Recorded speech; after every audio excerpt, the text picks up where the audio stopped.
So hello buddies, welcome back to your own channel Code Buddy. मैं हूं आपका दोस्त सुजल चंद्रवंशी। आज हम अपनी इम्तिहान सीरीज़ को कंटिन्यू करेंगे और आज हम अपनी इम्तिहान सीरीज़ में एक नए टॉपिक को पढ़ेंगे जिसका नाम है power point. Power point basically हम अपने प्रेजेंटेशन में काम लेते हैं। अगर आप किसी कंपनी में वर्क करते हैं तो आप उस कंपनी में कुछ भी अगर मार्केटिंग या फिर कुछ भी अपने प्रोजेक्ट को शो करना चाहता है पावर पॉइंट के थ्रू आप शो कर सकते हैं। अगर आपको अपने कंपनी का सेल्स या परचेजिंग का स्केल शो करना है तो आप पावर पॉइंट में ग्राफ और स्टैटिक्स को यूज़ कर सकते हैं। ठीक है, पावर पॉइंट बेसिकली अगर मैं कहूँ छोटा सा वर्ड में तो एक तरीके से अपने काम को दर्शाना एक अमेजिंग तरीके से हम पावर पॉइंट के अंदर देखते हैं। तो अब हम अपने पावर पॉइंट को स्टार्ट करते हैं। पावर पॉइंट माइक्रोसॉफ्ट ऑफिस का ही एक सॉफ्टवेयर है। ठीक है, तो इसलिए यहाँ पर माइक्रोसॉफ्ट पावर पॉइंट लिखा होता है। इसमें आपको टोटल 7 टैब्स होते हैं। पहला होता है होम टैब, फिर होता है insert tab, next design, animations, slide show, review and view, जो आपको हर एक माइक्रोसॉफ्ट में चाहे वो एक्सेल्स हो या फिर आपका माइक्रोसॉफ्ट ऑफिस वर्ड हो, आपको हर चीज़ में देखने को मिलेगा। इसमें जो होम टैब है, ठीक है, होम टैब में जो नए टूल्स है, फिर रिबन में कुछ नए टूल्स हैं वो हम देखते हैं। तो इसमें सबसे पहले आपको पेस्ट, कट, कॉपी और फॉर्मेट प्रिंटर तो आपको हर में चाहे एक्सेल या फिर एमएस ऑफिस वर्ड हो आपको मिल जाएगा। ठीक है, उसके बाद अगले हम देखते हैं। तो नेक्स्ट आता है हमारे पास स्लाइड का बनाता है स्लाइड शो टूल्स। इसमें क्या होता है, हमारे पास कोई 4 टूल्स होते हैं। न्यू स्लाइड, अगर हमें नई स्लाइड चाहिए तो हम बाबा कहीं और कहीं जा सकते हैं, हम यहाँ से अपना आप इंप्लीमेंट कर सकते हैं। उसके बाद लेआउट, अगर आपको स्लाइड्स में लेआउट लगाने हैं।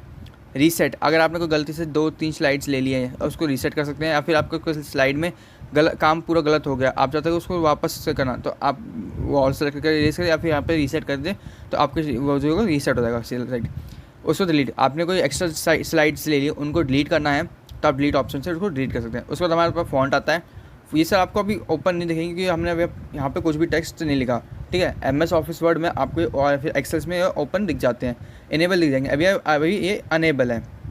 ठीक है, हमें बाद में अब इसको इनेबल करने के लिए हम यहाँ पर कुछ टेक्स्ट लिखेंगे तो ये इनेबल हो जाएंगे। ठीक है, उसके बाद हमारे यहाँ पे फॉन्ट्स आते हैं। फॉन्ट में होता है क्लेवरी, जैसे font style, font size, increase font size, decrease font size.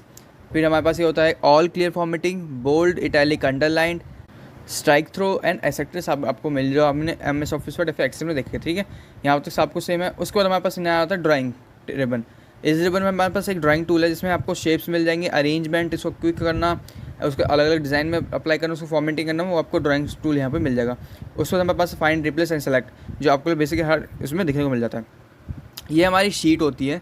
ठीक है, स्लाइड शो, इसको एक तरह स्लाइड सीट कहते हैं या फिर स्लाइड शो आप कह दीजिए। ये हमारा होता है थंबनेल। थंबनेल का मतलब कि जो हम जितने भी स्लाइड्स हम बनाएंगे उसको फ्रंट से हमारे यहाँ पर दिख जाएगा। अब यहाँ पे एक नई स्लाइड लूँगा, देखिए यहाँ पे एक और चीज़ बन गया। ठीक है, ये हमारी स्लाइड्स बताएगा हमारे पास कितनी टोटल स्लाइड्स है और हर स्लाइड्स में क्या काम हो रखा है, तो ये हमें ईजिली करता है। ठीक है, उसके बाद हमारा आता है यहाँ पे, और ये हमारे पास क्लिक टू ऐड नोट है। अगर आपको किसी स्लाइड्स में आपने कुछ स्लाइड बनाई उसको आप चाहते हैं कि उसमें ऐसे वर्ड हैं जो आप उसको अलग से समझाना चाहते हैं, तो आप वहाँ पे उस स्लाइड में अपना जो वर्ड है उसको या फिर काम को रखिए और यहाँ पे क्लिक टू ऐड नोट्स पे आके अपने नोट्स को भी उसको समझाने के लिए आप कुछ भी ऐड कर सकते हैं, यहाँ पे कुछ भी ऐड कर सकते हैं। ठीक है, और उसके बाद फिर हम आते हैं अपने होम इंसर्ट टैब पे। इंसर्ट टैब में हमारे पास आते हैं पहले टेबल। ठीक है, फिर उसको इलस्ट्रेशन। ठीक है, चार्ट मतलब आप कोई भी डाटा एंट्री करते हैं उसको टेबल फॉर्म में दिखाना चाहते हो वहाँ पे दिखा सकते हैं। इलस्ट्रेशन दिखाते हैं जिसमें शेप्स, आपको photo, slip art, pictures, smart art, chart, ये सब आपको मिल जाएगा।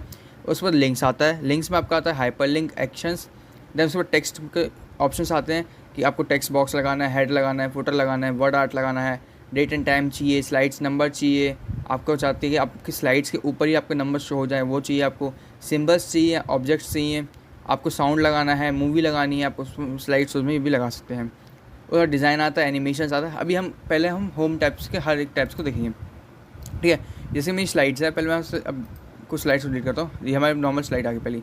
ठीक है, अभी ऊपर ये 2 हमारे पास ऑप्शन मिलते हैं टेक्स्ट के। ये तो होता है कि अगर आपको कोई हेडिंग देनी है, आप चाहते हैं कि इसमें कोई हेडिंग, स्लाइड्स में कोई हेडिंग नहीं चाहता, ये छोटा सा उसके लिए होता है। ठीक है, और यहाँ पे चाहते हैं आप उसको बुलेट्स पॉइंट्स में या फिर उसको पैराग्राफ में लिखना चाहते हो कुछ भी चीज़, तो आप यहाँ पे लिख सकते हैं। इसमें यहाँ पे हेडिंग में कुछ भी लिख दिया तो इसका फ़ॉन्ट साइज़ अलग होता है, और यहाँ का फ़ॉन्ट साइज़ और फ़ॉन्ट स्टाइल दोनों में बहुत डिफरेंस होता है। यहाँ पे हमारा कैलिबरी हेडिंग यूज़ होता है और यहाँ पे कैलिबरी बॉडी यूज़ होता है, ठीक है। और यहाँ पे जो हमारी फ़ॉन्ट साइज़ है वो 44 है एंड यहाँ पे 32 है, ठीक। अब मैं यहाँ पे उसको कुछ भी एडिट कर सकता हूँ, कुछ भी आप जो मर्जी एडिट कीजिए, आपको जहाँ पे आपको कुछ भी काम चाहिए आप वहाँ पे लगा सकते हैं। आप जाते हैं यहाँ पे इसमें पिक्चर्स लगा सकते हैं, ठीक है। उसके बाद आप यहाँ पे कुछ भी शेप्स लगा दी, जिसमें यहाँ पे शेप लिया, यहाँ पे उसको शेप भी क्लिक कर दिया। तो आप जो करना चाहें अपनी प्रेजेंटेशन को दिखाने के लिए, अच्छा बनाने के लिए, वो आप यहाँ से कर सकते हैं पावर पॉइंट में।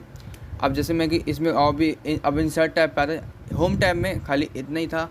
अगर आपको एक्स्ट्रा कुछ अपने तरफ से कुछ भी बनाना हो आप पावर पॉइंट से बना सकते हैं। प्रेजेंटेशन अपनी और भी अच्छी दिखाने के लिए इंसर्ट से आप कुछ भी ले सकते हैं। जैसे स्मार्ट आर्ट का काम जैसे मैंने बताया था, अपने डाटा को शो करना स्मार्ट आर्ट के थ्रू, ठीक है। ये बहुत बड़ी कंपनी के एम्प्लॉयज़ जो अपने डाटा को शो करेंगे, हमने इस ईयर में या फिर इस मंथ में अपनी कंपनी को इतना मुनाफा हुआ है, इतना इंक्रीमेंट हुआ, इतना डिक्रीमेंट हुआ, तो उसको शो करने के लिए स्मार्ट आर्ट और चार्ट का लेते हैं।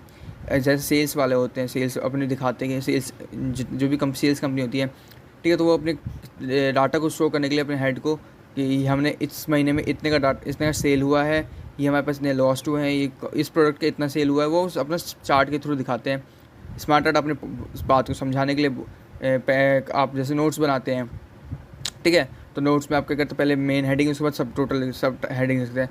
वैसे अपना स्मार्ट आर्ट से या फिर अपने कुछ भी डाटा को समझाने के लिए हमारा जो मेन आता है यहाँ पे मूवी एंड साउंड का आता है। बाकी तो आपको यहाँ से पता ही होगा सब कुछ टेबल लगाना, ठीक है। हमारे लास्ट में आता है मूवी मीडिया क्लिप हमारे पास आता है मूवी एंड साउंड्स। जैसे अब मैंने यहाँ पे मूवी क्लिक करूँगा तो मुझे कोई भी मूवी लगानी होगी। जैसे मैं यहाँ से जाता हूँ वीडियोस पे, ठीक है, सैम्पल वीडियो ली मैंने यहाँ से, थोड़ा टाइम लेगा।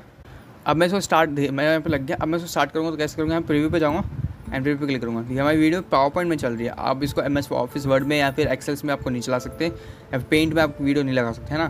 तो आप प्रेजेंटेशन में अपनी वीडियो भी लगा सकते हैं। आपको कोई वीडियो अच्छी लग रही है प्रेजेंटेशन में, आपको वीडियो लगाना चाहते हैं तब वीडियो यहाँ पे प्रेजेंटेशन में लगा सकते हैं। अब मैं देखिए यहाँ पे दो ऑप्शन हमारे खोल, फॉर्मेट एंड ऑप्शंस, ठीक है। आपको कुछ भी लगाना, आप जो भी आप यहाँ से करना चाहते हैं आप यहाँ से कर सकते हैं, ठीक है। आपको कुछ भी एडिटिंग वीडियो में करनी है, लूप लगाना है, लूप स्टॉप करना है, कुछ भी आपको लगाना है, हाई ड्यूरिंग शोज़ में कुछ भी करना है, ठीक है, आप यहाँ पे कर सकते हैं। अब मैं जैसे यहाँ पे आता हूँ साउंड पे, हमारे पास ये साउंड का ऑप्शन है। साउंड पे क्लिक करा, साउंड फिर आया। मैं सब कोई म्यूज़िक लगाना चाहता हूँ अपनी तरफ से। मैं जैसे यहाँ पे गया सॉन्ग्स पे, मैंने यहाँ से कुछ भी एक सॉन्ग चूज़ करके ऑटोमेटिकली भी क्लिक कर देंगे। अब मैं ऐसे प्ले करूँगा तो हमारा साउंड भी लग सकता है इसमें। आप चाहे तो कुछ भी इसमें काम कर सकते हैं। अपनी तरफ से कोई साउंड लगाना है फिर आपको मूवी लगानी है अपनी प्रेजेंटेशन में, ठीक है। आप चाहते हैं कि अपने प्रेजेंटेशन को अट्रैक्टिव लोगों में उसको साउंड लगा सकते हैं, ठीक है। वो आप पे डिपेंड करता है अपने प्रेजेंटेशन को अपने कैसे शो करना चाहते हैं, ठीक है। आप मूवी को साउंड भी बंद कर सकते हैं। आपको कुछ भी लगाना होगा ऑटोमेटिकली आप चाहते हो अपनी तरफ से प्ले कर सकते हो। आपको ऑप्शन मिल जाएगा यहाँ पे ऑप्शन है प्ले साउंड का, ऑटोमेटिकली है, और एक है व्हेन प्ले क्रॉस स्लाइड्स। अगर आप जैसे इससे पहले कोई स्लाइड होगी, मैंने इस पर स्लाइड लगा दी, ठीक है, इसको कर दिया ऊपर। अब मैं ऐसे ज़्यादा मैंने यहाँ पे ऑप्शन लगा दिया मूवीज़, इस पर ऑप्शन लगा प्ले ऑटोमेटिकली जगह पे प्ले क्रॉस स्लाइड, ठीक है। प्ले क्रॉस स्लाइड पे अब जैसे मैं इस स्लाइड से नेक्स्ट स्लाइड पे जाऊँगा तो अपने आप मूवी सॉन्ग या फिर मूवी चलना स्टार्ट हो जाएगी, ठीक है। मैंने साउंड लगा रखा है, साउंड बज रहा है, तो आप ऐसे इस पर काम भी कर सकते हैं, ठीक। सो पावर पॉइंट में आज के लिए बस इतना ही।